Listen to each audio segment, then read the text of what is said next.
Let's face it, there's a lot of trash talk in basketball, but the great teams let their performance do the talking. Like Ford F-150 with Pro Power on board, a class-exclusive industry-first feature that turns your truck into a mobile generator and leaves the competition speechless. Ford F-150, official truck of the Grizzlies. Greatness starts here at your Mid-South Ford dealer. Class is full-size pickups under 8,500 pounds, GVWR. There's no substitute for experience, the knowledge gained from having been there before, and the passion to share what you know to make everyone around you better. It's true in basketball. It's true in banking. Grizzlies Checking from Pinnacle. Play hard. Bank easy. Open a Grizzlies checking account with at least $100 and a recurring direct deposit by August 31st, and you could receive a $200 direct deposit bonus into your account. Details at grizzliesbanking.com. Member FDIC.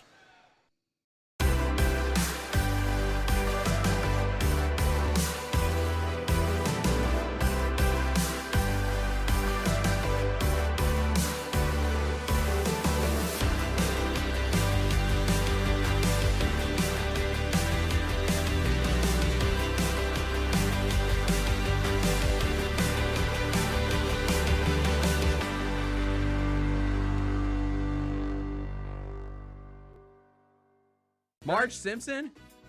Come on, Bennett. You'd hook up with Marge Simpson? Yeah. You ever see the ones with her hair, she lets her hair down? You're attracted to Marge Simpson. Marge is cute. Cute? Legacy. I mean, yeah. I mean, I respect her. Yeah. But she ain't Jessica Rabbit. No, she's not Jessica Rabbit. She's not Jessica Rabbit. No. The Gary Parrish Show, live weekdays at 10 a.m. on YouTube at Grind City Media and the official Grind City Media app.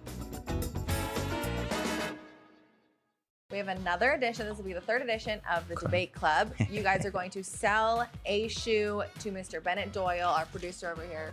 Oh, yeah. I saw these. I've seen these. I saw these on social media too. It's the perfect house shoe. I know, right? Like, yeah, it's not even a house shoe. I bet you they're really comfortable. You heard of unisex. This is unifoot. Oh my God.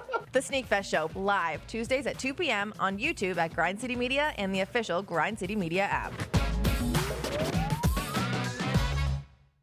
LifeCare Ambulance is proud to be an official partner of the Memphis Grizzlies and FedEx Forum. At LifeCare, they wear their hearts with pride. Their passion is their people. They want you to love what you do and where you do it. Their employee-driven culture encourages a healthy work-life balance and supportive work environment. They invest in your success and well-being so that you can provide the best care for the patients that they serve. Join the incredible team of EMTs and paramedics in Memphis, Nashville, and across the nation today. Learn more at lifecareamb.com. Now for a limited time, the new $1.99 crispy tender wraps are here at Sonic. Who could deny a crispy chicken tender with bold flavors like hickory barbecue and cheesy Baja? And we can't forget the crisp lettuce and melty cheese to make the perfect bite. Wrap yourself up with some TLC, tender, love, and chicken for only $1.99. Sonic $1.99 crispy tender wraps. Tax not included, limited time only at participating Sonic drive-ins. G.G. Jackson, I don't know if you know this, CJ, youngest player in the NBA, does not turn 20 until December of this year. He was the 45th pick in last year's draft. He becomes the first teenager, I believe, to be named to an all-rookie team without having been a first-round pick. Shout out G.G. Jackson. Tune in to the Jessica Benson Show with CJ Hurt, live every weekday at 8 a.m. on YouTube at Grind City Media and the official Grind City Media app. I think we have the college basketball title futures. UConn's #1. I really like Houston. I'd have them winning it all, but you can't be giving Drake jerseys. What is wrong with you? Maybe the Drake curse is stronger in college basketball. How long has he been riding with Kentucky? He wore an Alabama jersey and Saban retired. The Odds Couple with Rob Fisher, Lang Whitaker, John Roser, and CJ Hurt, live Thursdays at 2 p.m. on YouTube at Grind City Media and the official Grind City Media app. Mike did his favorite black films of all time. Mike, where we at? If there's one movie I know every single line to, it is Coming to America. There we go. It is Coming to America. It can come on any time of any day, and I'm going to stop and watch at least 20 minutes of it. Get all of your HBCU sports and culture news by tuning in to HBCU Huddle with CJ Hurt and Mike Wallace. New episodes drop every Thursday on grindcitymedia.com, YouTube, and Spotify. Live from downtown Memphis, this is the Chris Vernon Show, presented by Caesars Sportsbook on YouTube at Grind City Media and the official Grind City Media app. Now, here's your host, Chris Vernon.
GrindCityMedia.com. It's Chris Vernon Show. Welcome.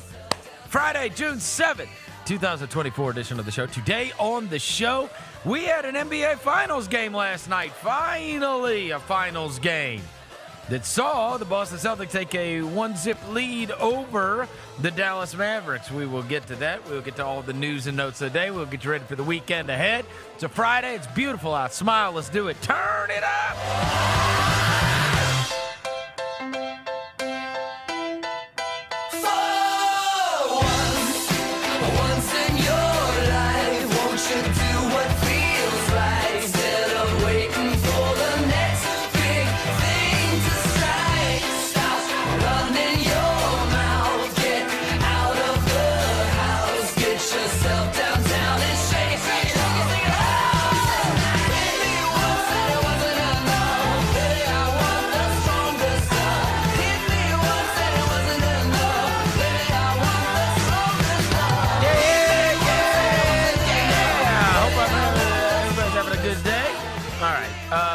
Bunch of stuff to get to on the show today. We did have an NBA Finals game that went on last night. We were all locked into that.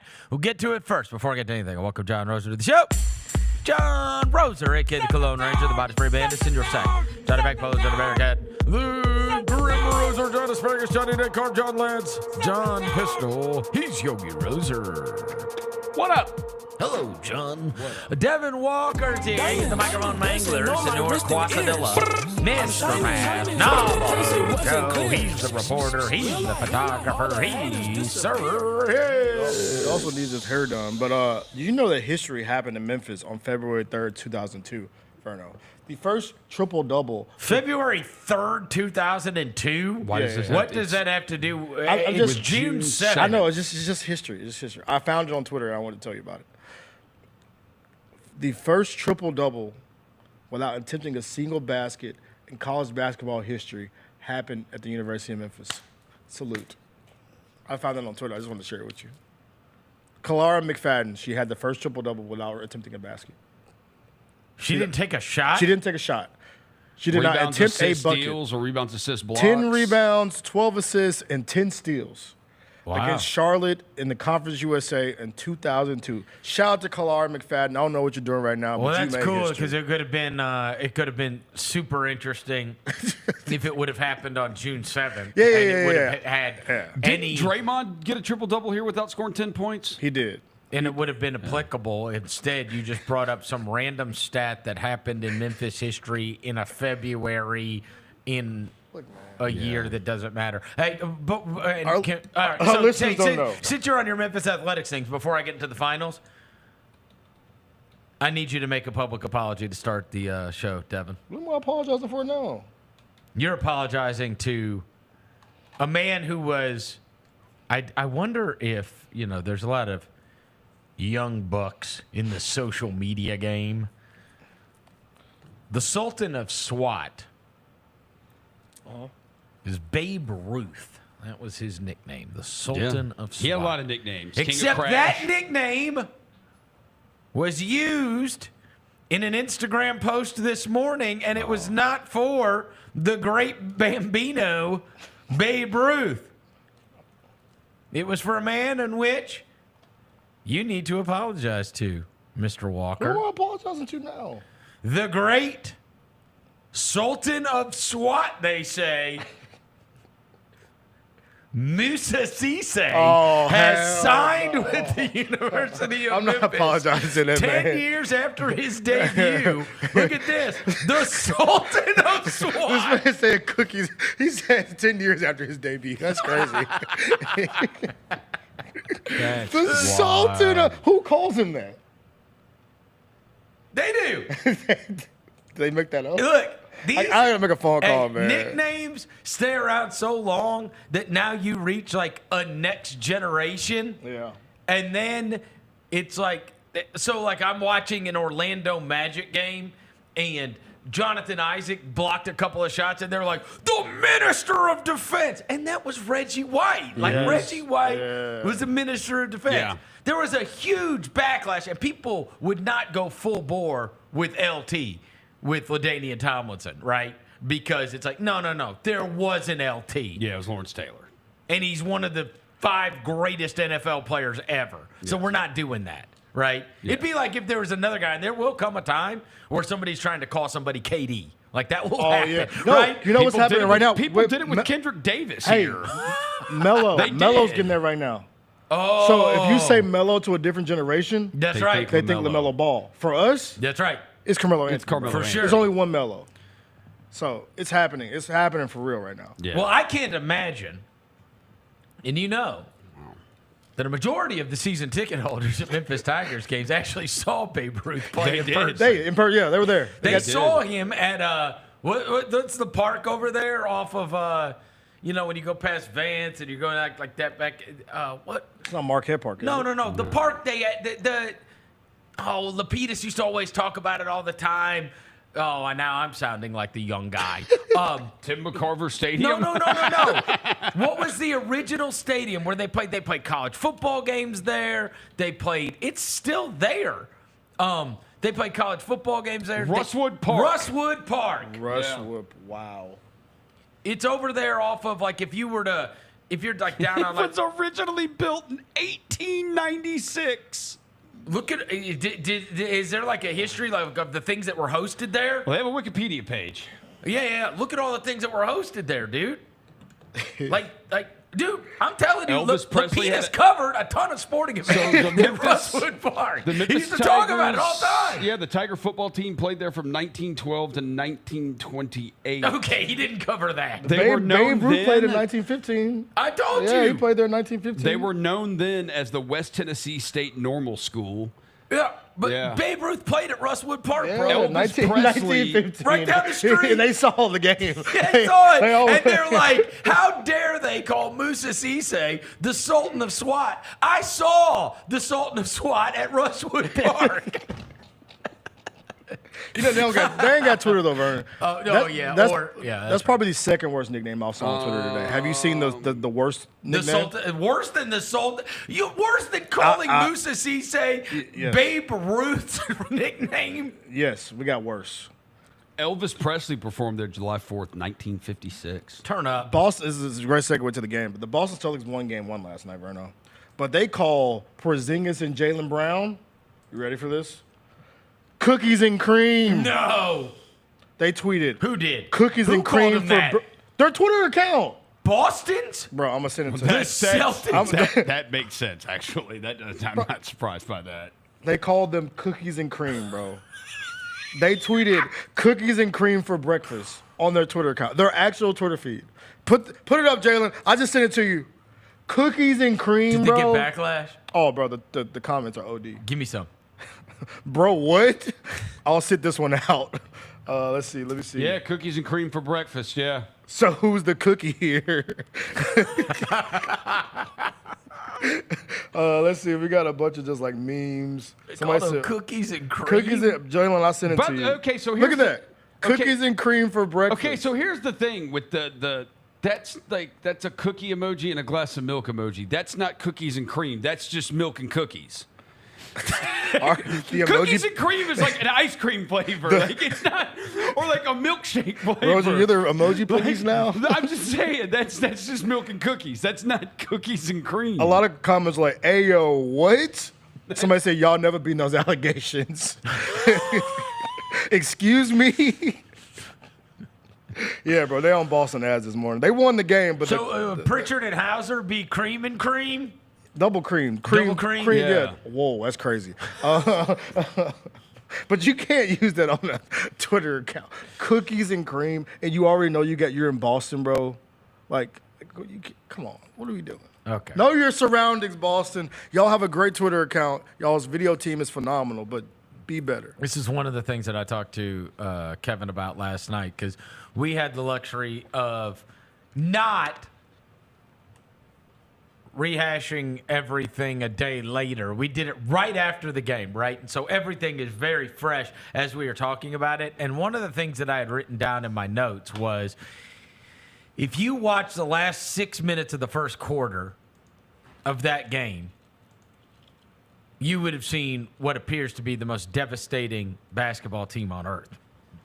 And if you watch the first 6 minutes of the third quarter, you would have thought the Celtics were terrible, right? Like, you saw the best of and the worst of. Yeah. Now, the lead had swelled so great, and it takes so much energy to get it back. They were up by 28. You know, there's that 29-9 run or whatever it is. They get it down to 8.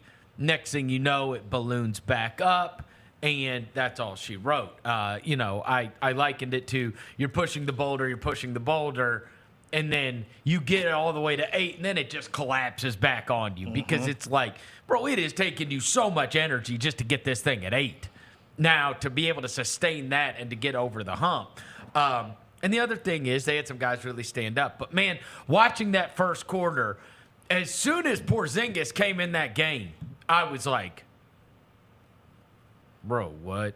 Like, one of my major pieces of analyses regarding this NBA Finals was I don't trust it. Now, that's one game, and it's not a one-game series. We will see if he can sustain health throughout. Yeah, but there was no reason for me to not believe he will sustain health because he was running and jumping and doing and not favoring anything and blocking shots at the rim and flying down to the other end and pulling up. And that's one possession, by the way. Like, they would routinely, like, they had decided, it felt like they had not, and this will be an interesting adjustment for game 2. This is how it felt watching it in real time. That the whole Porzingis thing took them by surprise. They were not properly prepared for that and what they were going to do to deal with that on both ends. Yeah. It felt like, and I know you could see all the stories about he's going to play, but like your game tape of watching them for the last 40 days has been without him. Yeah. It is a different deal with him, and that was very evident at the very beginning. They were trying to get away with switching shorter guys onto him instead of having Lively or Gafford come all the way away from the basket. He was treating them like chairs. They want those guys to be pulled above the free throw line. And they just refused. And so then you would have Doncic on him. You would have Derrick Jones Jr. on him. You would have even smaller guys. Sometimes he's just shooting over them. They're like chairs. They're just like a chair. Doesn't even he's totally unfazed. I don't see you. And it's all jumpers. Yeah. And it's like the way that thing's spaced out. And you saw, now again, it's hard to know. Is it because you get a little lackadaisical? Because even by the time you're going into the second half, you're up by 20? Or is it by the second half, Dallas thought, okay, this is not how we're going to operate. And now Boston finally cooled off. You got some regression to the mean. And so you got walloped on the three-point line.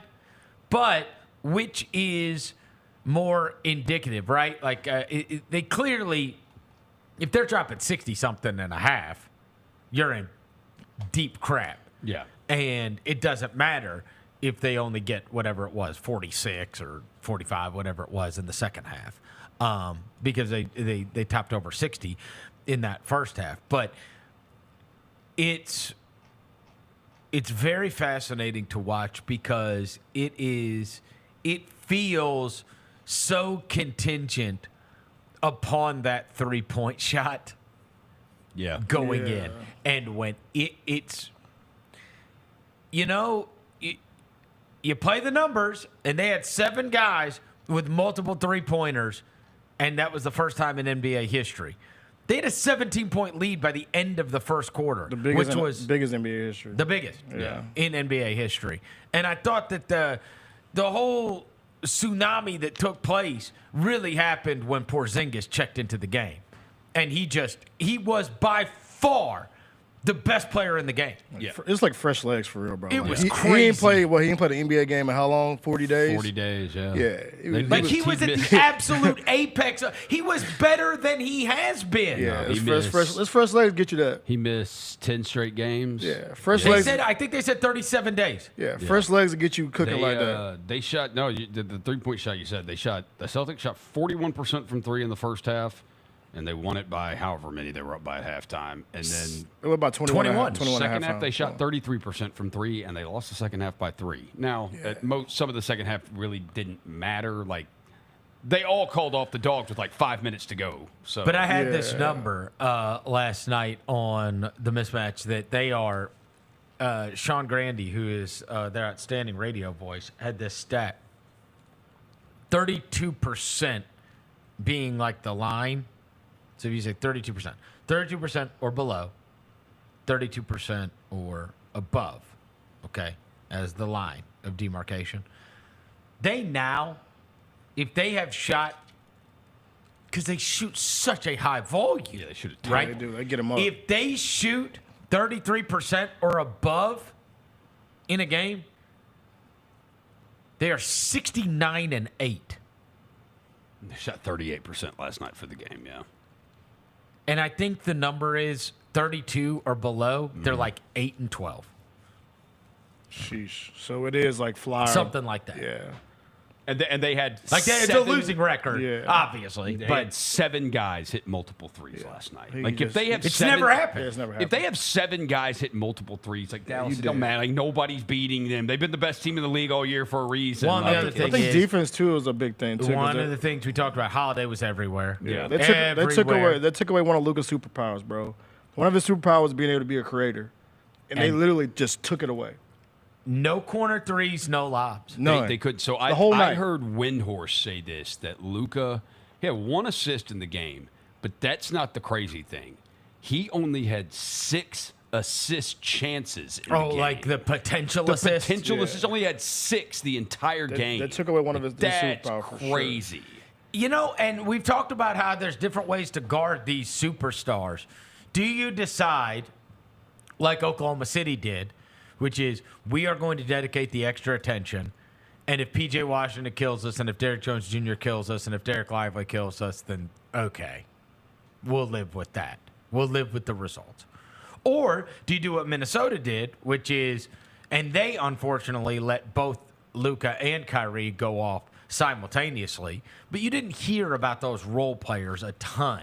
You know that Derek Lively made all of his lobs, but you didn't hear about the role players. You don't. When you think about that series, you think about the stars doing what they did. When you think about the Oklahoma City series, we remember that there were 3 games where P.J. Washington had over 20 points.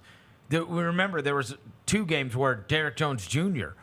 was scoring over 15, 20 points, right? Yeah. And like it was like those guys really swung this. And last night it was like stay at home on everybody else. Mm-hmm. We're not going to let these other role guys just shoot fish in a barrel.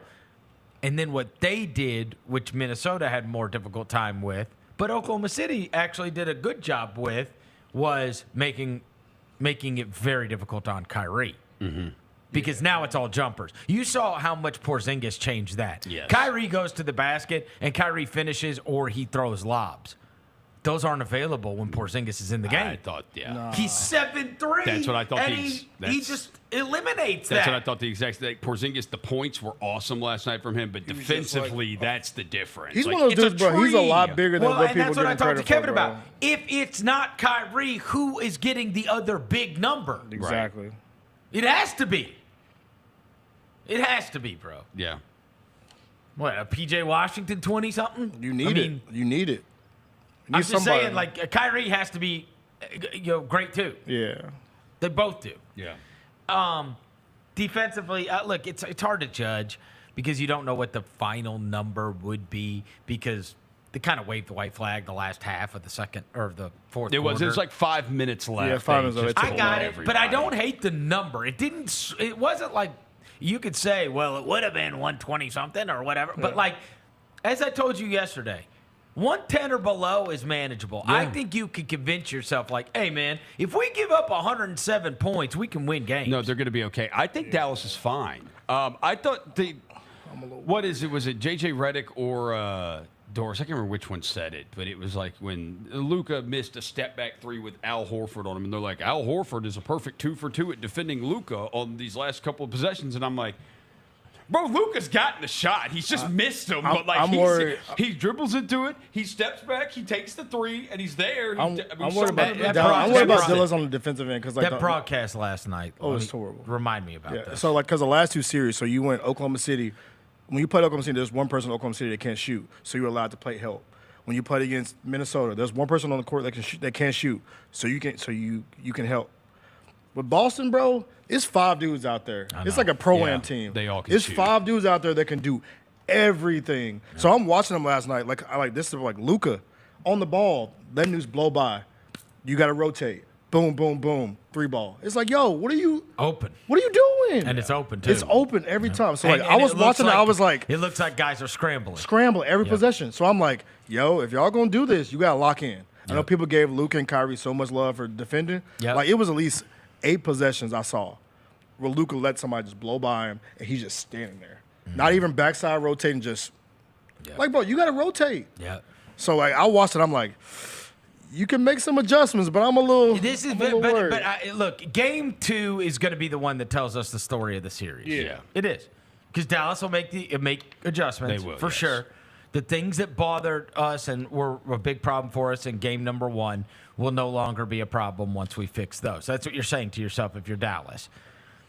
If Boston comes back and smacks them around again, then the thing is quick. It's quick. It's going to be game like 2 will tell the story. Yeah. Of the series, because the adjustments are going to be made, and they got throttled last night. I mean, at one point they were down almost 30 points in the game. I don't care what the final margin. Well, I guess the margin was 18 in the end. Yeah. But I mean, that was not it. Just because it got to 8 for a blink of an eye does not mean that was not a competitive game. It got to 8, and it was, and then it was like a timeout, and then it was right back to 16. Right. So the adjustments have to be severe. Okay, regarding the broadcast.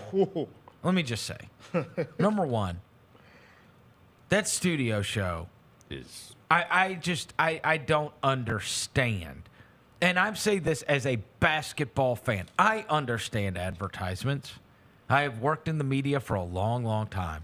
I know there is an allotted amount of time. I know you need to get a bunch of ads in. I know that a lot of your ads you're trying to fit into halftime. But to have 20 seconds at a time on a halftime show to say literally one sentence and then just go back to a bunch of ads is ridiculous. I think if you took out It's ridiculous. If you took out the 1 minute where they had Jason Tatum, they played Jason Tatum mic'd up, I counted because I saw awful announcing posted. If you take out the 1 minute where Jason Tatum is doing his mic'd up segment or whatever, it was between everybody talking, it was 2 minutes and 23 seconds worth of talking. It's embarrassing, bro. Over for an halftime. NBA Finals I was like, pregame show, that's embarrassing. Well, especially because they come back and then talk for 20 seconds and then go back to another commercial. Yeah. By the way, how interesting was Tatum on mic'd up? Wow. Oh, the most interesting guy in the world, Vernon. I don't remember what he said. Man, talk about charisma. Yeah. I mean, oozing. The other thing is this. Individually, I love Mike Breen. I like Doris Burke, and I like J.J. Redick. You can't just throw 3 people in there be like, hey, go call the biggest game of the year. Like, they have no chemistry. They have no chemistry. And it's not their fault. No, it's not. You've got to have a lot of reps. We are used to, say whatever you want about Mark Jackson and Jeffrey Gundy. We're used to it, and there's an ebb and flow to it, and there is a broadcast that goes on. Mm-hmm. There is a chemistry that these groups have. It is the most bizarre thing to me to just say, and this guy, and this guy, and this guy, or this just female, this guy, and this guy are going to do the NBA Finals. So here, we like all of them. They're all good at their jobs. And so individually, now we're going to just throw them in a booth together. And it makes for such a clunky broadcast, in my opinion. And because awkward too. There's no chemistry between them because they haven't worked together, right? Like, what we are now between the three of us is radically different than what we were when we first were talking to each other on the air. So I'm not blaming the individuals. I'm blaming the circumstance,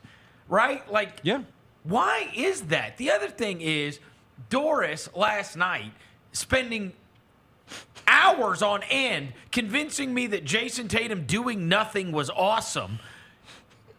And at one point, he's got more turnovers than field goals, but he's like, our younger Jason Tatum wouldn't have passed that ball. I'm like, yes, he would have. But whatever. Okay? And she's going on this soliloquy as a 29-point lead dwindles to 8. And I'm sitting there going, do something. Yeah. And guess who did? Jaylen Brown. Jaylen Brown. It's And always Jrue Jaylen. Holiday. Hey, look, just standing around. Jaylen Brown, like, it was that way in the Pacers series. It It was Jaylen like, Brown and Jrue we're Holiday. stopping this. I got this, bro. Yes. Give me the ball. Boom, boom, boom. Yo, his 2 blocks, the breaking up the lob and then blocking Derrick Jones Jr. at the rim and then driving straight into Lively and getting his 5th.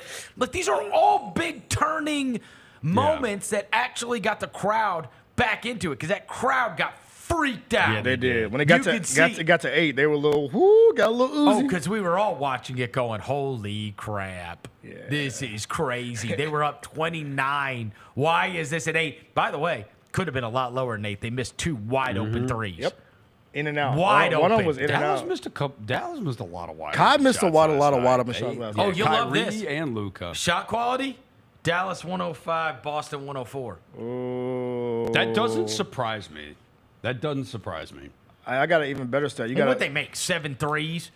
They had like 7 threes and 9 assists. Kyrie missed a lot of wide open shots. Luka missed wide open shots. Is that their number? Yeah, 7 threes and 9 assists. Yep.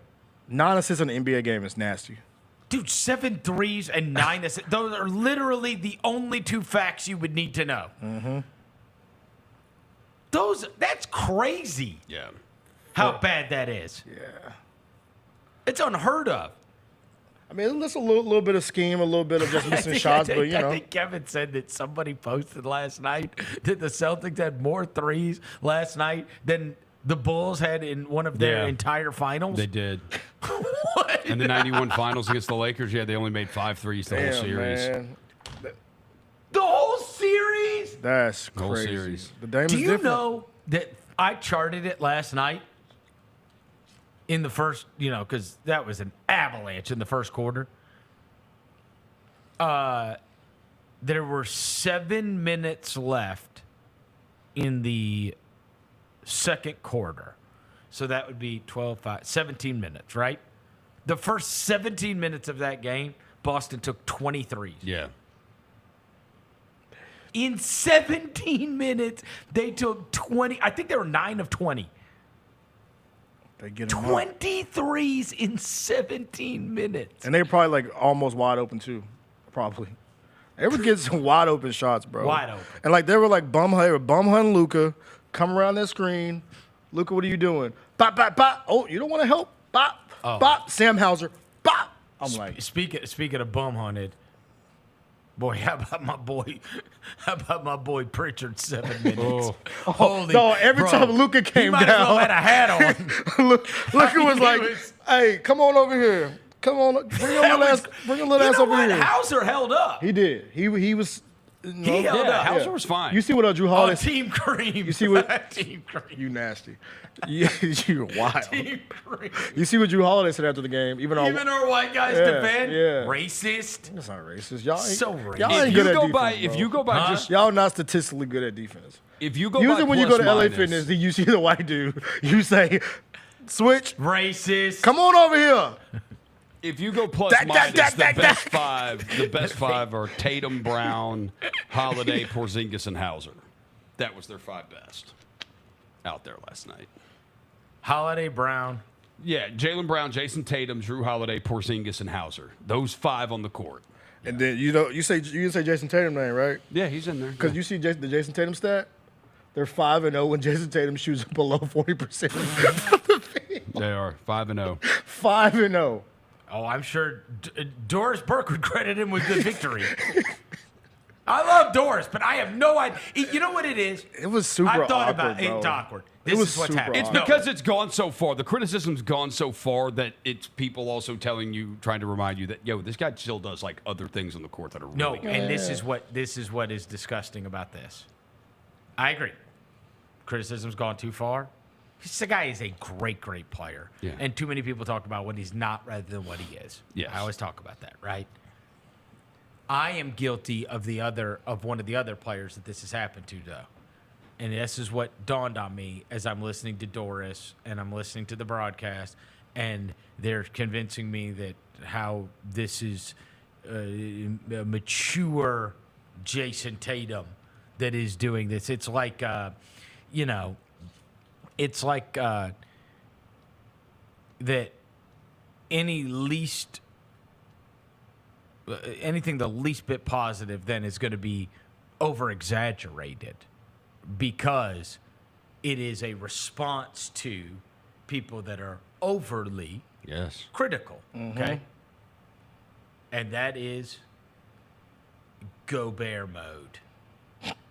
You saw it every night. It's like Rudy Gobert would block a shot, and every media member in the world is like, see, this is what people don't want. Oh, you don't want to talk about how Gobert changes the game, or people want to blame Gobert, but look at what Gobert, and every little thing he does, right? Yeah. It's like the stupid kid. Well, I don't even want to say the stupid kid because he's not a stupid kid, right? But like, it's like if you're, if the kid that never gets a hit suddenly gets a hit, and now, or the kid that's supposed to be the best player, who's 0 for 50, finally gets a hit, then they're like, see? And it's like, come on. Right. Like, I mean, now we're making a big deal out of the average just because it is a retaliation to, okay? Because he was not a good Jason Tatum game. He was like Austin Day out there. And yet they were talking about Jason Tatum like it was awesome that he wasn't doing much. It was just bizarre. Yeah. It's Gobert mode, and it's the retaliation too. And it's like, but it's because it's beating down the people that are going to be critical of him, rather than just accepting he's mid right now. Yeah, he's like Matt Barnes. He was real Matt Barnes out there, bro. If we're giving out like who's responsible for this Celtics win, Porzingis, Jaylen Brown, Jrue Holiday. He's far down the list. Yeah. Porzingis, Jaylen Brown, the defensive scheme as a whole, Luka not being able to pass the ball. So that's probably top 3. If you were to like go down the list of why they won the game. Mm-hmm. I mean, Porzingis was by far the best player on the floor. Yes. I thought about this last and that's something that is going to have to be dealt with that I thought they had. I think, and I think it's fair, you can argue that they shouldn't have, that they had time to. They knew. There's 2 things here. All right. I will defend them on the fact that how could you have known that Porzingis, who hasn't played in 40 days, would be that amazing? They were not properly equipped to deal with that. He did it 20 minutes, too. I know. So if you want to say they should have known, fine. I'll accept that they maybe should have. But I think they were wildly unprepared for something that happened in that game that they were not expecting to happen in that game. And I don't think anybody expected the guy to come out and drop 20 in 21 minutes, look completely healthy, block every shot at the rim, and make every shot on the other end. I mean, he was otherworldly. It was shocking. To the Mavericks included, I'm sure. Yeah, I don't think he would have. If you would have asked Porzingis before the game, he wouldn't. It was a dream. Yeah, he wouldn't expect it. And then, but the second thing, and this is true because we talked about this leading into the finals, and this is something you can ding them on. Bro, you knew they were amazing at lobs defense, and you knew they were amazing at corner three defense, and you didn't do anything to. Kevin had this number last night. It was like, I want to say it was 15%, 14 or 15% of their offense is corner threes. Dallas. They took like one last night. Yeah. Maybe it was 3. It was less than. And they had no lobs. That's right, no lobs. And so it's like, bro, you knew coming in. And they just shut it both down, right? They did not let you get corner threes, and they did not let you get lobs. And yet, you're still running your offense like you're trying to get to corner threes and lobs a lot, right? Exactly. It's like, bro, did you just not believe it? And I think that also is the Porzingis thing. Because if he is hobbled, if he's not what he was last night, if he's not such a massive deterrent, your offense is completely different. He alters everything. Yes. Mm-hmm. He alters everything. And I do think, because here's the difference. You couldn't get anything at the rim last night, and it was because of him. And yet, the Pacers shot, what was the number, 77% at the rim? Yeah. In the last series. That's the difference he makes. Yeah. So it stands to reason that you were probably going into it like, all right, we're going to see what's what. We're going to see how many minutes this guy can play. We're going to see how healthy he is. We're going to test him out.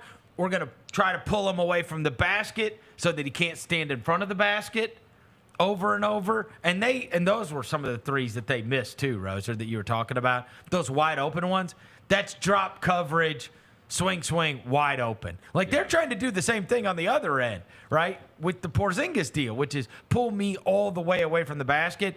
So what they're doing is they're going to have Lively, they're going to have Gafford, they're going to have whoever set that screen, them come around on it. Now, if you're not going to come up, Porzingis, then I'm shooting it. But you have to make them pay for that, or else he's just going to stay in front of the basket. Yeah. And they switched a lot too. They switched a lot more than I thought they would. Yeah. Like it was a lot of just like we're going to switch everything and just deal with Al Horford or Porzingis out there tap dancing. Holiday's a problem for Luka too because he picks him up all the way down the court to the point where Luka doesn't even want to dribble the ball up the court all the time. Yeah, he give it to Kyrie. And the other thing is he can't just get past him. Yeah. Yeah. He is awesome. Holiday. Yes. Like you watch him in a finals game like that, it's like, dude, Jaylen Brown too. Jaylen Brown Holiday got it too, is the guy you watch him and you're like, bro, this is exactly the kind of guy you want on a finals team. Yes. Yeah. And every look player at Jrue Holiday. I mean, this is just annoying. Yeah, bro. Like, yeah, you can have it, bro. Get this dude off of me. Now give it back, but I mean, it's another thing that just wants to take the energy away from you. But then, and he's all the way up. Look, he's all the way up on yeah, him. it's like, all right, just get rid of the ball. With like 7 seconds on the shot clock, he finally got rid of the ball right there. Very few people do that to him. So the player that spent the most time on Luka last night was Jaylen Brown, and Luka was 4 of 6 from the field.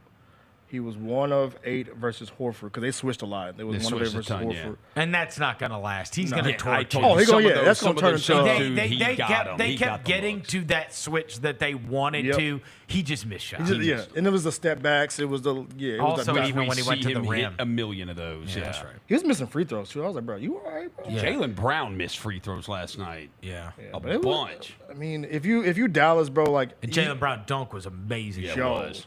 My God. Yeah, pickpocket. Give me that. Give me that. I thought Brown was good too. Yeah, Jaylen Brown was good. He came for it. Energy. Did he do the?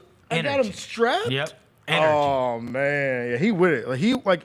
If you talk about the players that be with this environment, Jaylen Brown's with it. Look at that man, bro. Look at him. Yeah, this dunk. That dunk was awesome. Awesome. I jumped off my couch. Yeah, he was with the shits last night. Yeah. They say he ain't got no left hand. He went to the left right. Yeah. Oh yeah. He was with it. I feel like the crowd The was slow-mo replay isn't as good because he gets caught on the rim. He gets caught on the rim, yeah. He Right. did get. It's like a rim grazer. Yeah. The crowd wasn't on Kyrie like I thought they was Like I thought they were gonna be. They booed him every Because they time were he getting their touched ass the ball, kicked. Yeah. They're down 29. Yeah, they weren't like real. I thought there were gonna be some generational phrases said in that crowd. Not bad. But they were like, They had a blow-up doll of him outside the arena. Other thing They is, did have a blow up doll of him. well, the other thing is he sucked. He was trash. No, he what? He 6 for 19. 0 of 5 from 3. It can't be. Yeah, it's going to be awesome if Kyrie has. Yeah, is, like, that's when it's he's going to playing get lit. Awesome. Yeah. is when he's Oh playing. yeah, It's hard because he'll start popping off when he starts. When making he's a couple. 6 for 19, I mean, there's no reason. The only thing you can do is talk about how crappy he is. You know, right? But I mean, he's not killing. It's way more fun to jump on a guy that's, having a good game. Yeah. What do you think? So like, if you're the Mavs, you go back and go watch the film because like I was watching Boston. I was like, yo, how the hell are you supposed to defend five Well, they out? did a much better job on Porzingis in the second half. Yeah, because he calmed down a little bit. That's right.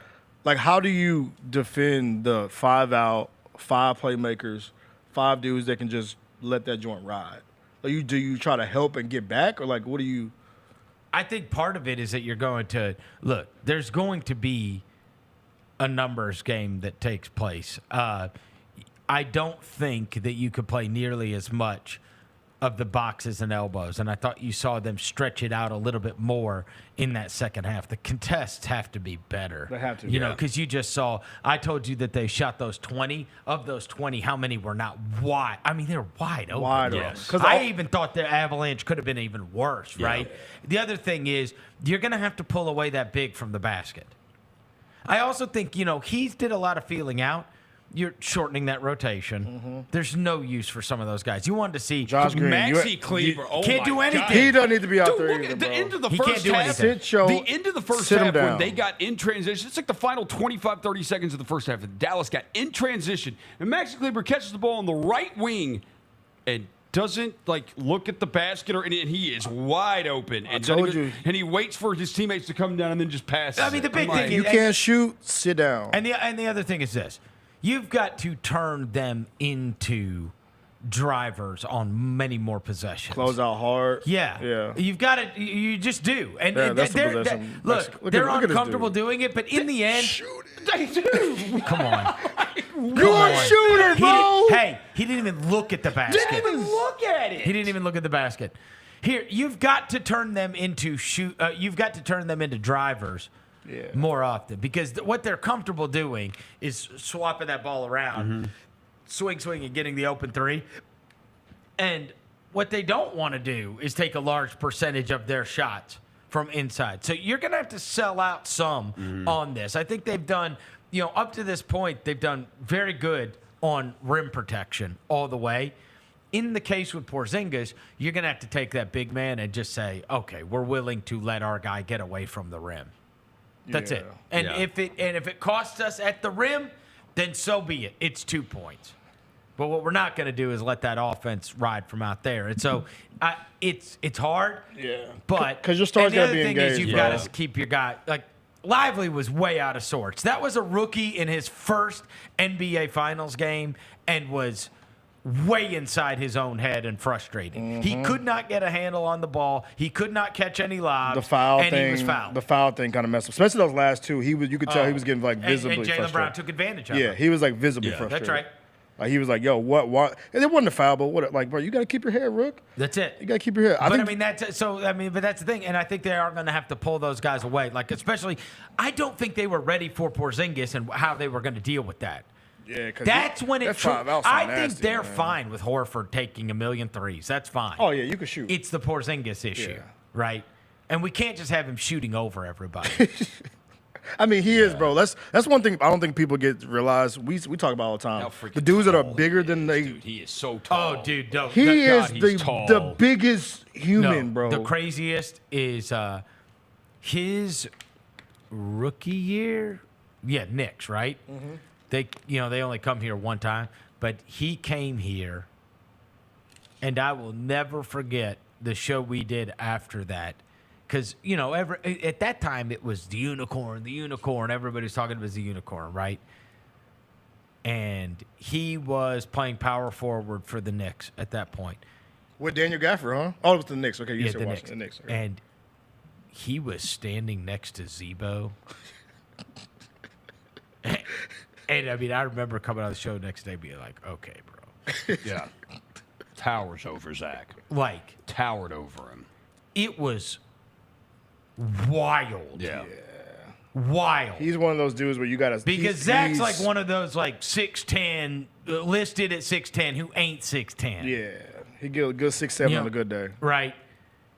Zach's not. He's got arms as long as you could possibly imagine, and the wingspan, and he's tougher than nails. So he rebounds like crazy. But, I mean, him standing next to Porzingis was like, this is our big, burly power forward. This guy is like, his shoulders are above Zach's head. Yeah. What is this? Yeah, Porzingis is what is this freak? And he was dribbling out on the perimeter. Yeah, and I'm like, what is this? He's a different. He's one of those ones you got to see in real life, bro.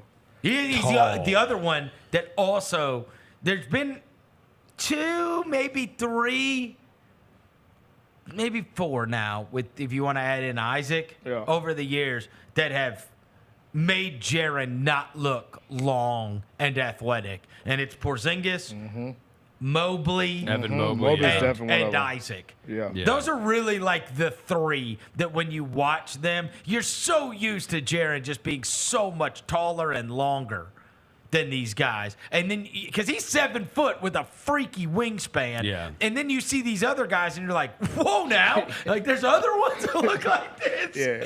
Like how is he not the biggest athletic freak out there? And then there's Wemby, who's in his own category. Yeah, Oh my God. Wemby's in his own Wemby's like one of category. them. Yeah, He's that's like in like- his own category. He's like, by you gotta, himself. you can't even, But no, I was like, damn, bro, Porzingis is a big. Can't wait until Did 5:38 you does see? their I Wemby mean, rating. look, the one time and he like looked over at their bench, after he made the shot on, I think it was the elbow shot over Derrick Jones Jr. Yeah. He like looked over to their bench like really, like this is my baby. Tell him, too little. Un poquito. Too little. What are you doing? Too little. Are you really? You're really gonna switch this? And you can put, because I will shoot. I mean, this is like an adult shooting against a child. Yeah. This is fun size. Little tights. This is fun size. Halloween candy. Fun Yeah. size. He can't contest this. Yeah. I'm really just gonna shoot fish in a barrel here. Funk, funk, funk. That's what I'm saying. You got to have the big on him. Yeah. They figured that out in the second half. Yeah, a little bit. They felt a little bit out. You but didn't hear Porzingis in the second half. no, he cooled down. Like you said, he came That's out right. like he was like team takeover. Oh, but hold on. I've got the actual number. You're gonna love this. Where is it? Where was it? First time playing in 38 days in the first quarter. 7 minutes, 11 points on 4 of 5 shooting and 3 blocks. Yeah, come on, bro. Come on. That's next level stuff, bro. That's next level. 4 of 5, 11 points and 3 blocks in 7 minutes. That is, I haven't played in 40 days. I'm fresh legs. My Gatorade's at 100. Yeah, my whole soft tissue, I don't think it can hold up. I don't trust it. That looked terrible. Yeah, it's all right. He was flying. Yeah, he was. Look at Bro, he was chased down blocking people. I was like, okay. Yeah. This is problematic. This is problematic. I need Luka and Kyrie to be better on defense, bro. Like, I was watching, I was getting so mad because, like, they were just, like, not engaged, bro. Like, not engaged at all. Like, you talk about, like... You see a lot of first game stuff, Yeah. right? Like, it's weird. Minnesota was the outlier, but you saw this in Oklahoma City. You saw this in the Clippers series even. Clippers series, you remember, they got their ass kicked. Shit, Oklahoma City, too, in didn't game they? 1. Oklahoma City, they got their ass whooped, too. Oh, they did? Yeah, 117-95. Oh, wow. Yeah, so that's back. They first and second round, they got whooped. I think the lively thing last night was more indicative, like the game one NBA Finals rookie, the 5 fouls. Yeah. Like that's you're just Too might have been a geeked little, up. You're little- too geeked up, a little yeah. overwhelming for you. And the other thing is, I thought maybe Jason Kidd, you could ding him on this. He left him out there after 4. I think it was Jaylen or Tatum got the 4th on him. and he left him out there, and he got 5 quick. Yeah, quick. And I was like, oh, boy. Like, before they even got – and that's during that sequence where it had gotten to 8, but then it kind of blew up. There was like an 11-0 run after they had gotten it to 8. And that was Jaylen Brown with the breakup, Jaylen Brown with the block. Jaylen Brown hit that 3 where he sized him up at the top of the key. Yeah. Tatum had the one drive, which then Doris and JJ could talk about for 20 minutes. Bro, by the way. Because Jason Tatum drove the ball. By the way, let's all just have a circle jerk. You talk about that's crazy. He led the game in rebounding. The Doris Burke thing, when Jaylen Brown hit the tray, bro. Kiss me? He did the silence on the broadcast was so weird. Kiss me, JJ? Yeah, kiss me, JJ. It was like you could tell everybody's like looking at each other like, yo, did she just... Somebody actually sent me that this morning. She said, kiss me. And she was like, I know your wife might not like that, but I was like, oh, hell no. I actually have this. Hold DB, on. I love you, bro, but come on, man. Like, somebody sent me this morning. Let's see if I can pull it up. Kiss me, I'm so pretty, JJ Redick. Oh, my goodness. Kiss me, I'm so pretty, JJ Redick. That shit was awkward, bro. That is weird. And she tried to do the awkward laugh, too. She tried to do the ha, ha, ha, ha, ha, ha. Because that's what she knew immediately. Probably looked at him when she said it, was like, oh, yeah, that's awkward. So yeah, it was just like you talk about the chemistry Kiss thing. me, I'm They so just pretty, don't have the JJ chemistry. Redick. They've only done this is their first year doing playoff games together. Like, it's just and the No, finals are and that's bigger what I'm saying. You stage. can't Like, just throw people together and be like, hey, go call the NBA Finals. yeah. Yeah. Like they've been Good working luck. together. They have been working together all season, but it's still totally different. This is their first finals together. Like it's different. TNT needs to have the finals. I know they're gonna lose the broadcast, but ESPN as a whole is just, oh boy. Yeah. But no, last night it was fun though. It was fun. Like I didn't turn the game The other off. thing is, I wonder. I never turned it I know off you either. say they've been together all year. I wonder how many games they actually I did. do. I wonder Wait, that too. let's see. Because that whole thing started with Doc Rivers. Because because Van Gundy and Remember? Breen, and then Doc took the Milwaukee job. Because Van Gundy, Breen, and Jackson, they had gotten to the point during the regular season, they would rarely all three do the game together in the regular season. It was like it would normally just be one or the other. It'd be Van Gundy or Jackson on the call with Breen, and then. But they were so good; they had so many years together that they were great. Yeah, we need a. I forgot the mama. We're having the Mama Goes There man, bro. It said we went from Mark Jackson saying "Mama, there goes that man" to Doris Burke saying "Kiss me, I'm so pretty," JJ Redick. And what happened to hand down, man down? It's just a tough bro. deal last night. It's just again, we don't have the reps, and we don't have the relationship with the broadcasters. And JJ Redick's gonna. Maybe go coach the Lakers, maybe not. I don't know. By the way, maybe coach the Cavs. Maybe. 32 total fouls, 38 total free throws, 2-hour, 12-minute game. Good job, Bro, it's the finals, bro. Good job, let them play the game. Yeah, they did. They did a great job. They beat their ass from the rip, though. I ain't gonna lie. I almost turned it off, but I was like, you know what? Let's keep. I never. We got turned it excited off. when it got to 8. Yeah, we did. We were like, oh man, we're actually gonna have a game here. We're gonna get a game. Then Luka missed a step back when it was to cut it to 5, and I was like, game Is there over. ever a point they need? It's if over they with. feel like they need more scoring, do they go Jaden Hardy more minutes? Tim Hardaway. Jaden Hardy. Dusted off Tim Hardaway Jr. last night. You need one more person to come in there and give. The answer is give me- Kyrie Irving's got to just be Kyrie's good. got to be good. Yeah. Like, don't be 0 for 5 because like He's those 6 for 19, bro. Yeah. and like I bet you out of those 19, probably 6 of them were wide open. You know what? I'll be interested to see.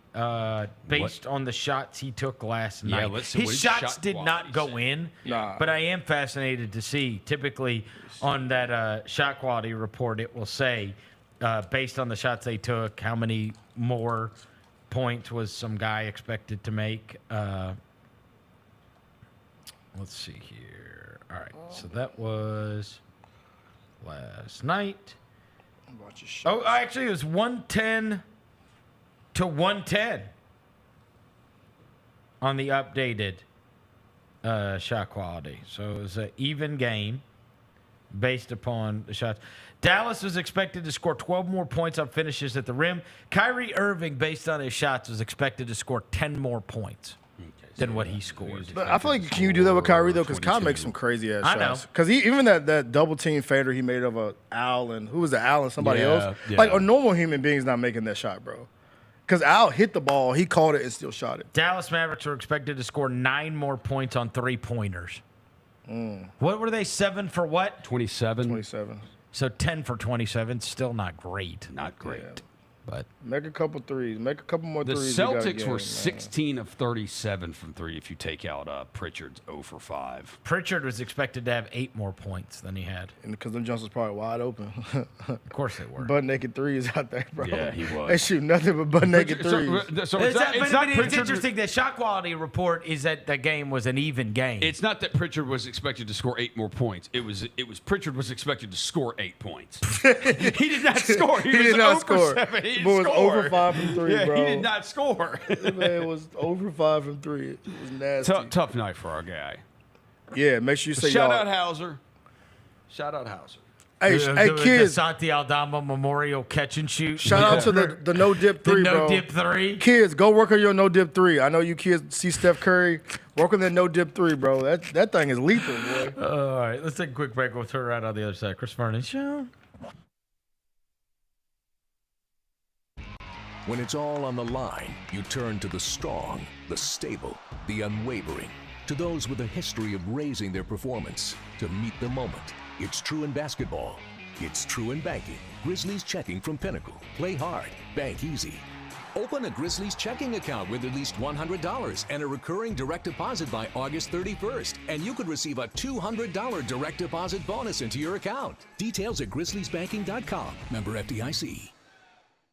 I think we have the college basketball title futures. UConn's number 1. I really like Houston. I'd have them winning it all, but you can't be giving Drake jerseys. What is wrong with you? Maybe the Drake curse is stronger in college basketball.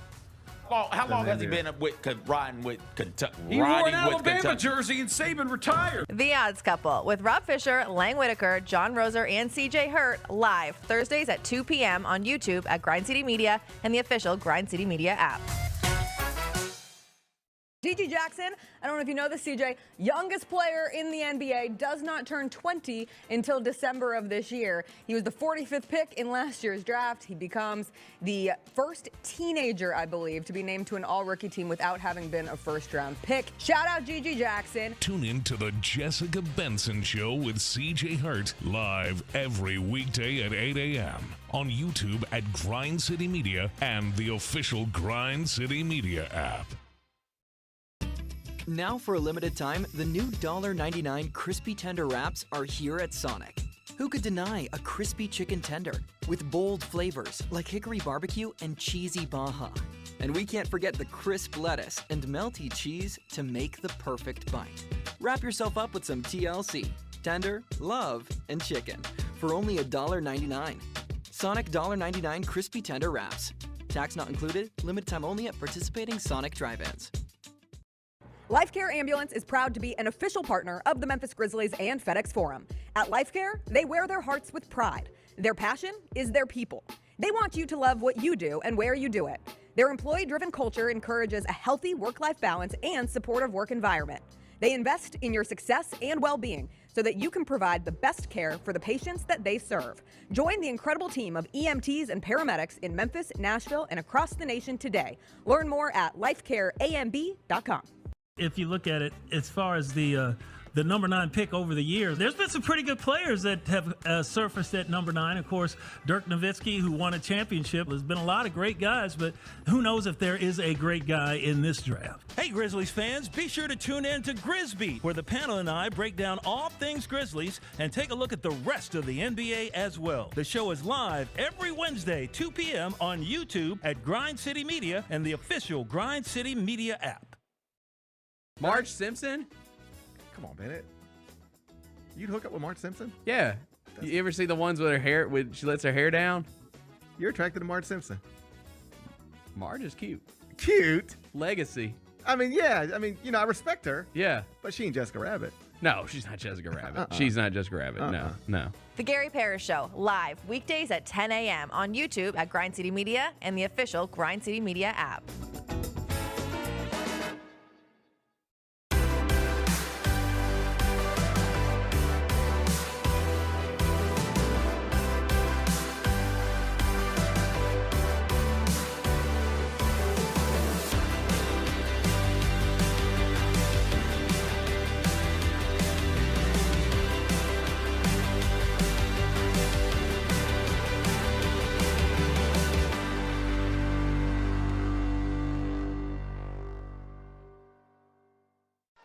There's no substitute for experience, the knowledge gained from having been there before, and the passion to share what you know to make everyone around you better.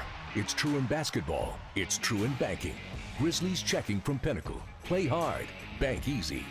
Open a Grizzlies checking account with at least $100 and a recurring direct deposit by August 31st, and you could receive a $200 direct deposit bonus into your account. Details at grizzliesbanking.com. Member FDIC. Let's face it, there's a lot of trash talk in basketball, but the great teams let their performance do the talking. Like Ford F-150 with Pro Power on board. A class-exclusive industry-first feature that turns your truck into a mobile generator and leaves the competition speechless. Ford F-150, official truck of the Grizzlies. Greatness starts here at your Mid-South Ford dealer. Class is full-size pickups under 8,500 pounds, GVWR. Welcome back to the Chris Vernon Show on YouTube at Grind City Media and the official Grind City Media app, presented by Caesars Sportsbook. Now, back to your host, Chris Vernon. Microphone 1 2 1 2, pack the whole place out. Watch what I do. I've been all around the world. Watch me make these moves, and I did it my way. Watch me break these rules. Yeah, I'm coming now. Get up out of my way. Oh, it's my time now. Better watch what you say. Trained all my life like every day, 'cause it's game time now. Oh, and we don't play. Yeah, what you know about you don't really know about. Tell me what you know. All right, we're back. Chris Vernon Show. Show's always brought to you by Caesars Sportsbook. You can go to your app store, you can type in Caesars Sportsbook, and you can download it legally, and you can use it.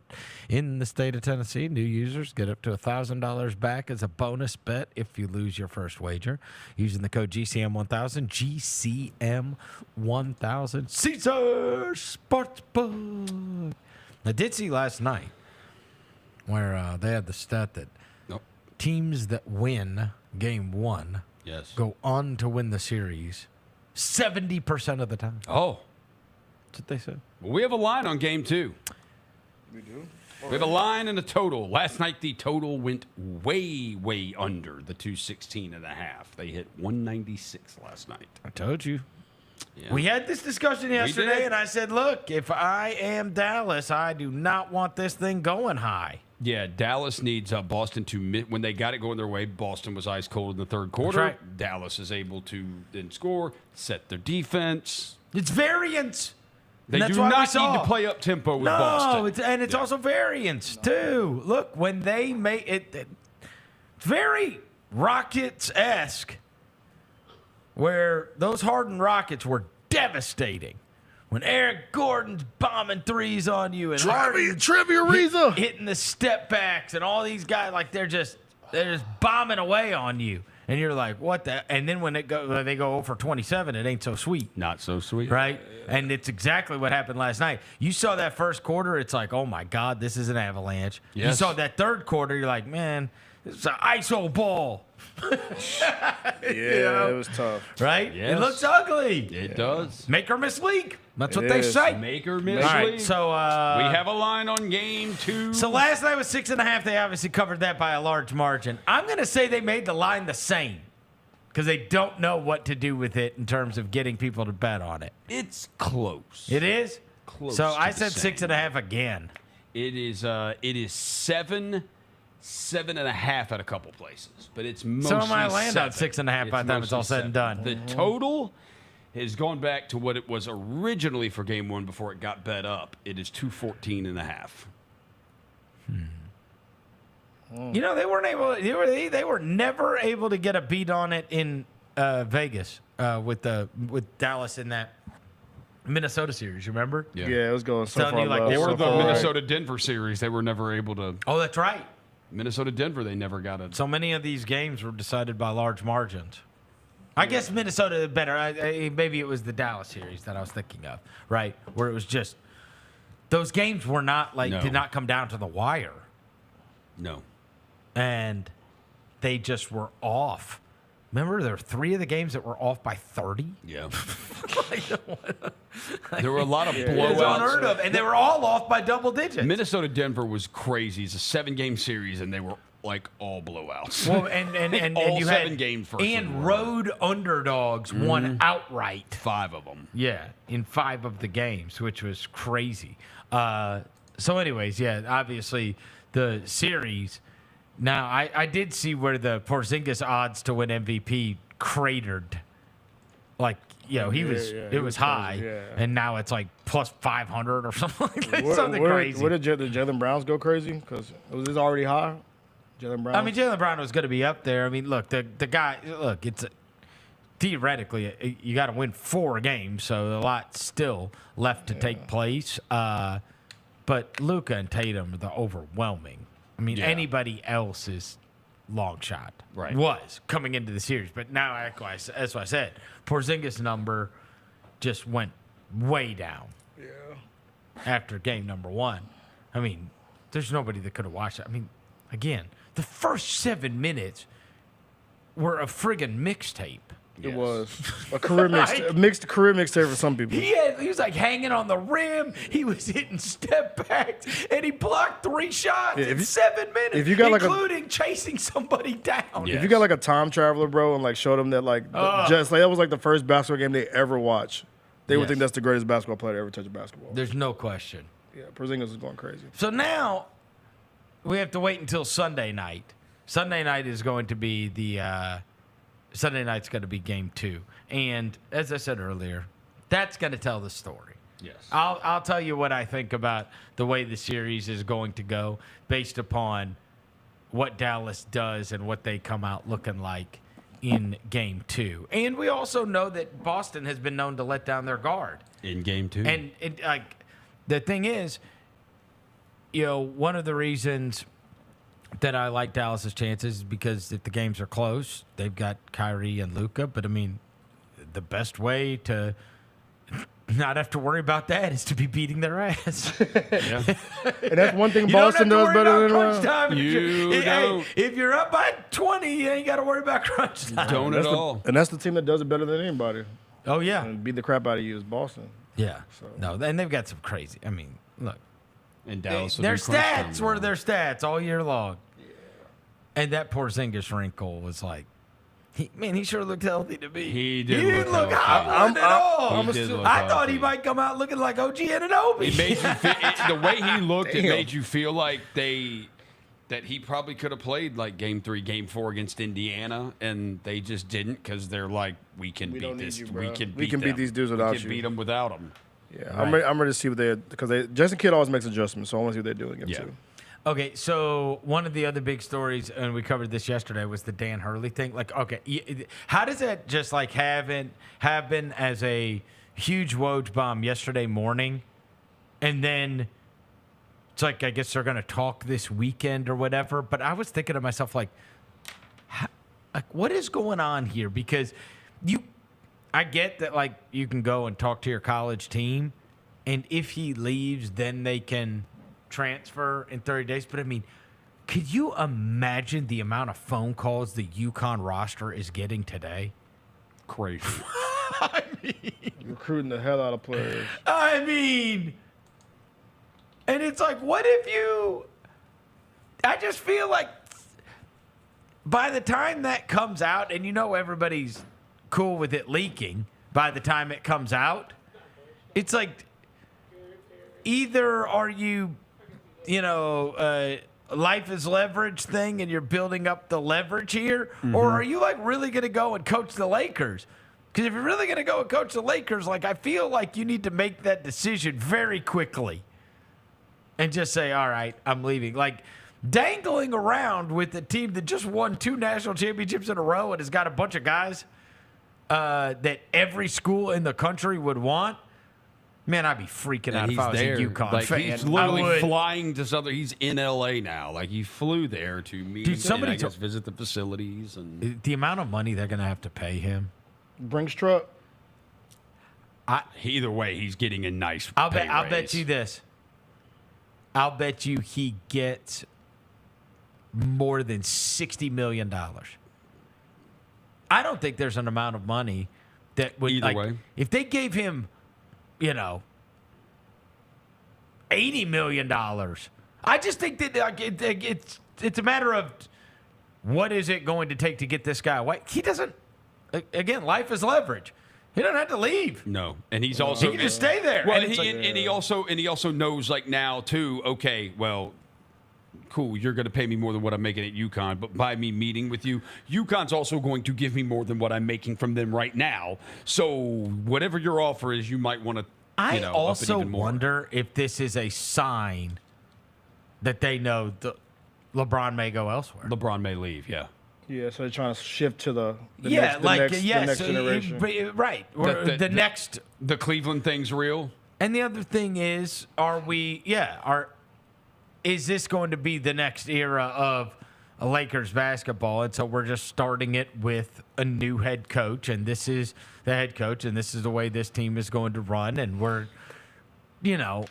best laid plans are always, we're going to hire this coach, we're going to build this culture, and we're going to have our Popovich, we're going to have our Spoelstra, we're going to have our, whoever. Yeah. And that's what every team says about every coach they hire. Everybody's got these best laid plans of how they're going to establish somebody for a long term, and we got our guy. And so they all get excited about it. And so there may just be an amount of money that they're just willing to expend. Yeah. And the other thing is this. I think it's terrible for college basketball. I know it is. It is. You think so? Oh, I know it is. The best coaches dipping out. I just don't think these guys want to coach college basketball anymore. No. I had a feeling, bro, when Penny started talking, and we talk about Penny as being like the guy, the cool, you know what I'm saying, the wavy coach. When he started talking about yo, this is exhausting. Or he was talking to the media, he was like, yo. My assistant coaches make less than players. I have to re-recruit everybody every week. That's when I'm like, maybe. I don't think these guys, I think that there's a lot of people. I think for the majority of my lifetime, in many ways, there were a lot of reasons people love being college coaches rather than being NBA coaches, right? I don't think that that's true anymore. No. And I think because it has become professionalized. So it's like, well, shit, I'm already coaching pro sport. I'm already doing free agency, basically. I'm already you're basically now in college basketball, you're the coach and the GM. Mm-hmm. It's like, at least in pro basketball, I just have to coach. You know what I mean? I don't have to do all of the talent evaluation, and I don't have to do all of the and I don't have to recruit my own players to come back, right? Until they fix the transfer rules and start implementing contracts, then I could see guys wanting to do it again. But I mean, the amount of energy that must take to be a college coach right now and to just have a different roster every single year. Mm-hmm. I was talking to somebody the other day in the NBA. I was talking to him about a high school kid that I know, and he was telling me that he knew of this family who was going to be holding back a kid in high school, and then told me, said, and I talked to the parents. This is an NBA guy. He said, I talked to the parents, and I said, why are you doing this? And they said, well, not only were they doing it, but there were 3 other kids. They were all planning on doing this. This is becoming a thing now. Yeah. Where it's like, I played my junior year, but now I'm just going to be a junior in high school again. Yeah. Because it's now, there is a carrot at the end that they all think of. So they all sit there and they go, okay, well, I'm not being recruited. Let's say I'm going to, let's just think of a school here, right? Like College of Charleston or what? Maybe even smaller, right? Lemoyne. Yeah. Lemoyne, right? That's or whatever. I'm going to Lemoyne. Okay, that's who's kind of recruiting me. Well, kids like the kind of offers I have right now are Lemoyne and High Point and College of Charleston, like these kind. But I really want to go to Kentucky. I really want to go to Kansas. I really want to go to wherever, right? I really want to go to Memphis, wherever the case may be, right? And they're not really the level of teams that are recruiting me.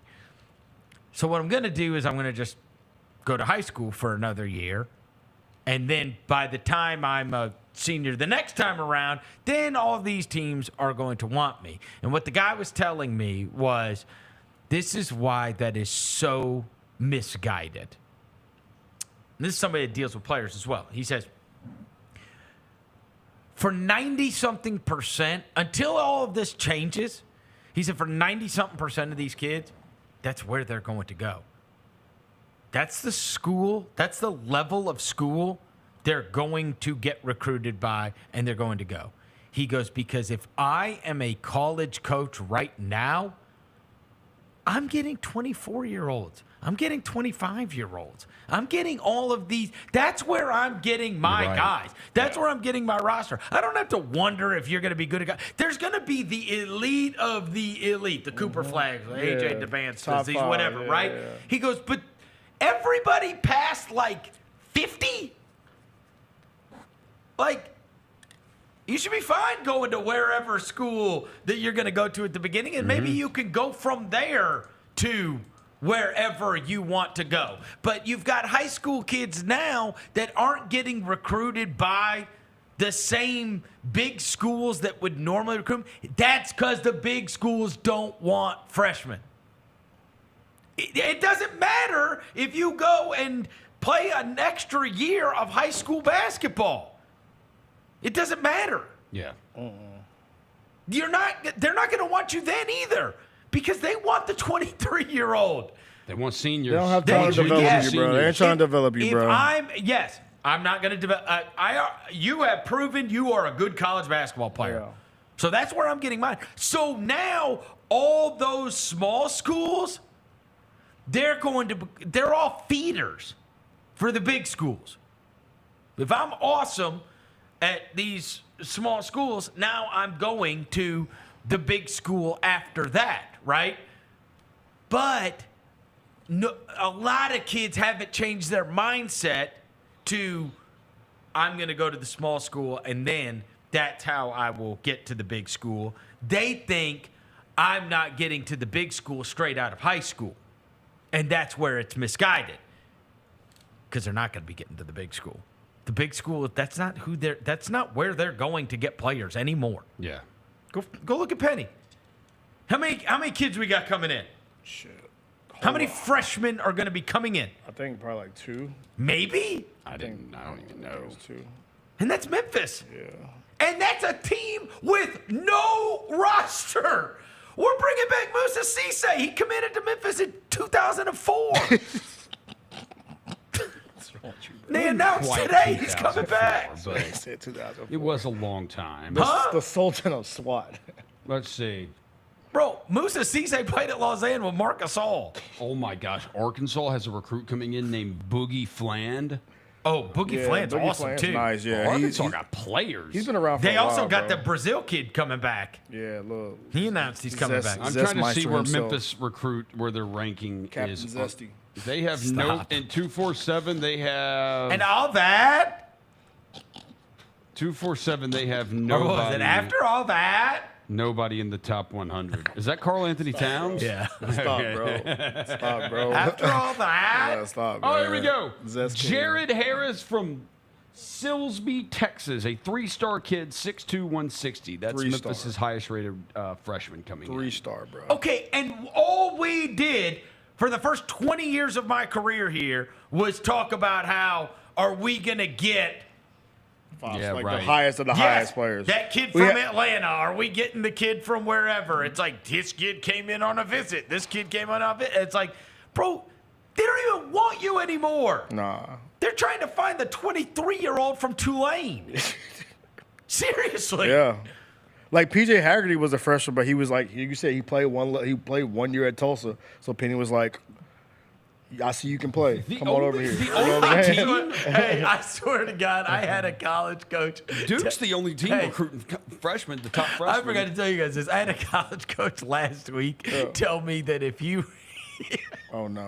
He said, bro, if I was coaching in that conference, the American Athletic Conference, I would never let my team go through the handshake line. Never, because because he's just going to take your best player. If you see Penny it's all just tryouts to play for Memphis. If you see Penny have a 20-second conversation with your player, it's over with. Like, people found screenshots, bro, of him talking to PJ Haggerty for an extended period of time. And they're like, "Yep, he'll be in Memphis next year." What do you know? Seriously, they say that the AAC is tryouts to play for Memphis. Yep. It really is. He really did go get like 3 of the best players in the conference. Yes. Wichita, Tulsa, and Tulane. So now imagine a kid that's in high school right now, like wants to go to a place like Memphis, and so is going to just do their junior year over again. Look. Is this it? If you see him talk to look, number 3, he's like, all right, look. If you see him talk to a player for too long, like he skipped over him, you suck. Oh, he'll say, you good. Hey, I'm gonna call you. I'm gonna call you. Oh yeah, Miller. I'm gonna call you. So. And so that's the thing. You've got high school kids making decisions based on the way a reality that doesn't exist anymore. No, so you've got, let's see, of these top, like the 5 stars, people recruit the 5 stars. Of course they do. Yeah. They do. So because they're NBA prospects. Duke's got 4 of them coming in. North But bro, Carolina's got 2 remember of that them. this year, UConn's 2 of the got top 1. kids are going to Rutgers. Yeah, the Ron Harper's kid and Ace Bailey. Yeah, they cold as hell. Hey, that Ace Bailey, cold. You know, my buddy went and did the Team USA thing at Final Four weekend. They have all the best preps or whatever, and came back here and he told me that he had like worked all week with them or like whatever when they do their Team USA and they got the talent evaluators, like the younger ages, right? Yeah. Right. And he told me, he's like, Cooper Flagg, absolutely unbelievable real deal. Ace Bailey, absolutely unbelievable real deal. Okay. Yeah. He said both of them are like NBA All-Star. Okay. He's your 6'9" small forward, bro. 6'9" small forward. That's what he is. He is that next wave of 6'9" small forward that can do everything. Can hoop. Yeah, they tell me. And he a dog. That's what he said. Told me Cooper Flagg and Ace Bailey, like that is not, like those rankings on those kids, not overrated. Yeah, so like those kids are both like surefire top 5 NBA draft picks. Yeah, you pull up some of his highlights, Rosa, you'd be like, hold on, bro. Like Ace Bailey. Yeah, it's like one dribble, bow. P.S. Amazing name. Great name. Ace is a great name. Great name. We haven't had an Ace. We've had an AC. Yeah. Ace is like, some of these names are Ace. dated. Ace is. We haven't had an Ace, have we? Ace We got is- great. Cooper Flagg's a great name. Cooper Flagg is a great name. Ace Bailey's a great name. We've got Boogie Flan. Boogie Flan. We've got John Bowles in the class too. John Bowl. Liam. I saw John Bowl block 5 shots on 1 possession. I'm not kidding. Liam's a It's good embarrassing. name. Yeah, Liam McNeely. Derek. Look at this. This is Ace Bailey, bro. Look at this. my gosh. Look at this, bro. Look at this dude. Watch him. There's a kid going to Baylor, a 5-star named VJ Edgecombe. Look at that. One drill. Oh, go get it. Oh, a windy, bro. Over another human. Over another human, bro. Yo. That's crazy. Oh, look at that. Oh, where you going? Oh, half court. Jakob. Yo, that kid, man, is so cold, That's bro. what they told me. Oh, we've got. They said Flagg and Bailey both like NBA All-Star talent. What did they say about Flory Badunga? Nothing. I don't know. 5-star going Get on to the break. Kansas. Get on the break. One dribble. Yeah. This kid is freaky. 6'8", bro. That's, And obviously the one I've heard the most about, other than these two, are DeBansta. Yeah, and I saw him in real life, and I told y'all he moves different. Like you can see. Somebody told me he's getting over $1 million to go to high school. Where's he go? IMG? Let's find out where that kid goes. It has to be IMG. How many high schools can pay that? I think he's Northeast. NIL, bro. Oh, Utah He's Prep. going to Utah. He just transferred to Utah something. Utah Prep. Yeah, Utah Prep. Yeah. He played at. He already got a shoe deal? Yeah, Nike. DeBansta does? He's a Nike kid. Yeah. I'm pretty sure he's a Nike kid already. I think that's the part though. I think that the not smart parents, they get blinded by this like new wave of like NIL, because they see that bread and they think like, I'm going to get that. Exactly. But your kid can't hoop.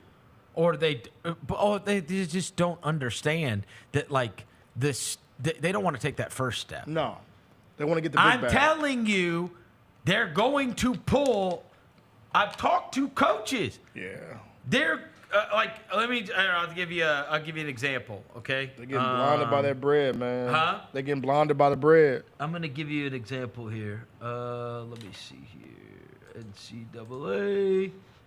What I am... All right, so if I am if I'm a college coach, like right now, I'm going and I am finding who is the best player at Lipscomb. Yeah. Who is the best player at Vermont? Yeah. Who is the best player? Like, there's 330 schools. The problem is they don't want to go to Lipscomb and Vermont at first. Mm-hmm. But, bro, I'm telling you, that's where they're going to find their players, not the high school. Yeah. Because now you've played against college kids and you're proving you're awesome. Yeah. Now you're getting a bag. Now you're getting a bag, but they think that if I stay in high school for another year, they're going to want me. No, they're not. No. Well, so guess what? Because guess what it does for college coaches? It keeps them out of going to high school gyms and recruiting players. It keeps them from having to just go to all these AAU tournaments all the time. And they can just flip on a college basketball game and study you there. You know what's crazy? You go to, like, when you see, like, these Peach, like, you know, usually, like, Peach Jam and all these kind of EYBL events, like, the biggest, like, events. Like, even, like, here, you saw less college coaches at these events. Not as like, many of them there. You saw more of, like, the Tennessee States or the Belmonts or we talk about the mid. They're like, yo, I can find my kids here. Like, those coaches got to figure it out. Like, yo, I'm going to find my kids here. I'll give you an example. The two worst records, well, okay. All right, just conference records, right? Like, so at the bottom of the A10 was St. Louis and George Washington, right? Like, I could just go and put on a St. Louis, George Washington tape and be like, all right, who do I like out of this? Yeah. There's 300 and something schools, and now until they fix the transfer rules, that's the way it's going to be. But these parents and these kids are upset that the biggest schools aren't recruiting them. Yeah. And the answer is they're never going to recruit you until this changes, because it's way better to recruit from the other colleges. Mm-hmm. Why would I recruit from high school when I can recruit from college? Doesn't make any sense. Kids that already have tape. Like, you know what I mean? They already got tape. I can just Not an all their 18-year-old idiot. college games are all on television. I also know or that you can filmed, handle like, college. I also know that you're more mature. I also know that you played within a team concept. I also know that you stayed out of trouble. I also know that you're not a dirtbag. I also, right? Like, Dang. Not the dirt. Why am I messing around with some high school kid? Yeah. I'm looking at some of the top transfer kids right now, and let's see, we got Seton Hall, from Seton Hall to St. John's, FAU to Arkansas. Our boy, what's his name? The Robbie Avila. Yeah. He's going to St. Louis. Yeah, so yeah. Left Indiana State. So this kid, Tucker DeVries, from Drake to West Virginia. Great Osbar from Utah State. Osabar from Utah State to Washington. Okay, he got $1 million. Yeah, he got bread. I remember seeing that story. Well, that's also his coach. Yeah. Danny his coach Sprinkle, right? Went there, Yeah, he went there. Chaz Lanier, North Florida to Tennessee. The Ospreys. Yeah, of North some of these kids Bro, have figured out to go to. Who go was low. Memphis' best player last year? What's that kid's name? Left-handed, David Jones. Okay, who was Tennessee's best player last year? Dalton Connect. Right. Connect the plug. Now, you go up and down like virtually everybody that was good. Jack Golke is the guy that knocked out all the awesome freshmen from Kentucky, and Jack Golke was 35 years old. Yeah, draft workout with the Grizzlies the other day. I know, and he played for like. He's been playing college basketball for 6 years. Yeah, get him on our summer league team, bro. Started at like a community college. Oh, Jack Golke on our summer league team would be amazing. Please put him on our summer league team. fun. I want him on our summer league team. All he does is shoot Just threes. shoot threes. Yeah, he was college Duncan Robinson. Yeah, he got that big ass head. The only one that didn't know that all he does is shoot threes is John Calipari. Crazy. It was crazy. He's like, yo, what is happening? The only thing this guy does is shoot threes. Hey, guess he didn't watch the tape. No, didn't watch the tape. All right. Everybody have a wonderful and safe weekend. By Monday, we're going to get to talk about game number 2 of the NBA Finals. I think Dallas responds. I have to stick with that. So, what do you think? I think Dallas does too. I think Dallas they responds. make adjustments. Luka plays harder on defense. They win game 2. Two quick things. Didn't you mention cricket yesterday on the show? We did. We beat Pakistan yesterday? So how about this? Yeah, the United States stunned Pakistan at the men's T20 Cricket World Cup. They are calling it the biggest upset in the history of the sport. Rosa, I got a fun fact for you. Go look at the American roster. I did. It's a bunch of, all their last name. Yeah, it's all Pakistani. It is. All last names are Patel. The entire team, the entire United States team. So they just beat their own people. Yeah. USA.